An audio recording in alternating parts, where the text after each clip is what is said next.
భారతీయ ఛానల్కి స్వాగతం. జై శ్రీరామ్, హర హర మహాదేవ్.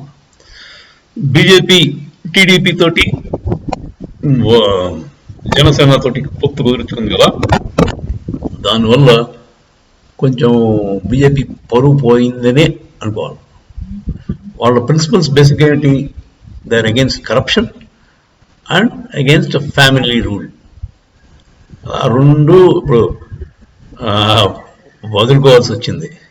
ఎందుకంటే జనసేన వాళ్ళు కాకినాడలో సానా సతీష్కి టికెట్ ఇచ్చారు.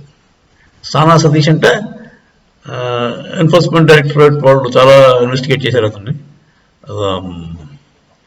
2015-17 కూడా చాలా కేసులు మనవాడి మీద ఉన్నాయి. సానా సతీష్ కాకినాడ బేసిక్గా అతను అదే మాంసం ఎక్స్పోర్ట్ ఒక ముస్లిం అతను అతనితో పాటు కలిసి చేసినట్టున్నాడు.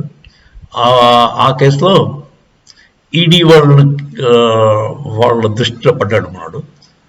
మరి అరెస్ట్ అయితే చేయలేదు, కానీ తనని ఎంక్వైరీ గట్రా చేసినట్టున్నారు. So is one of the accused. 2-3 కేసులు ఉన్నాయి మనవాడి మీద, సానా సతీష్.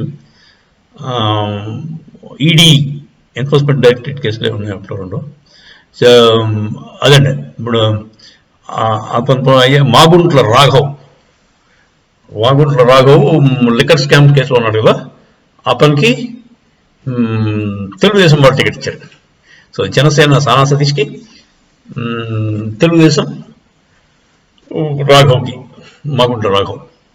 సో బేసిక్గా మన బీజేపీ వాళ్ళ పరువు కొంచెం తగినట్టే అనిపిస్తుంది దీనివల్ల.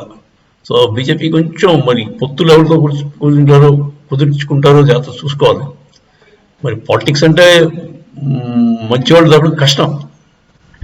అందరు పాలిటీషియన్స్ మొన్నటిదాకా అయితే 99.9% పాలిటీషియన్ అంటే వాడు ఏదైనా మర్డర్ అయినా చేసి ఉండాలి, లేదంటే పెద్ద గుండా ఉండాలి, లేదంటే బాగా ఇల్లీగల్గా ఇన్కమ్ సంపాదించి ఉండాలి.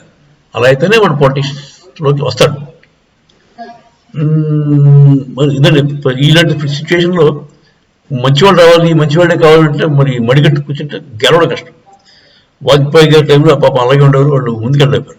కాకపోతే మోదీ గారు, షా గారు కొంచెం దొంగలను కూడా వాడుకుందాం అన్న ఐడియాతోటి అందరితోటి పొత్తులు పెంచుకున్నారు.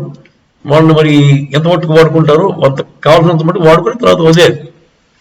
వాడుకున్నంతసేపు వాడుకొని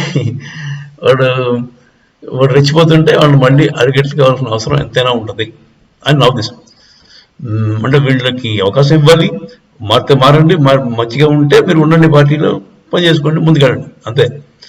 లేదు మీరు పాత పద్ధతుల్లోనే వెళ్తాము అంటే అప్పుడు యాక్షన్ తీసుకోవాలి డిఫరెంట్గా. సొంత పార్టీలో ఉన్నా, సొంత ఎన్డీఏ కూటమిలో ఉన్నా కూడా యాక్షన్ తీసుకుంటే వాళ్ళు అతనికి కొంచెం భయం పడుతుంది. ఏమైనా జరుగుతుందో చూద్దాం. జై శ్రీరామ్.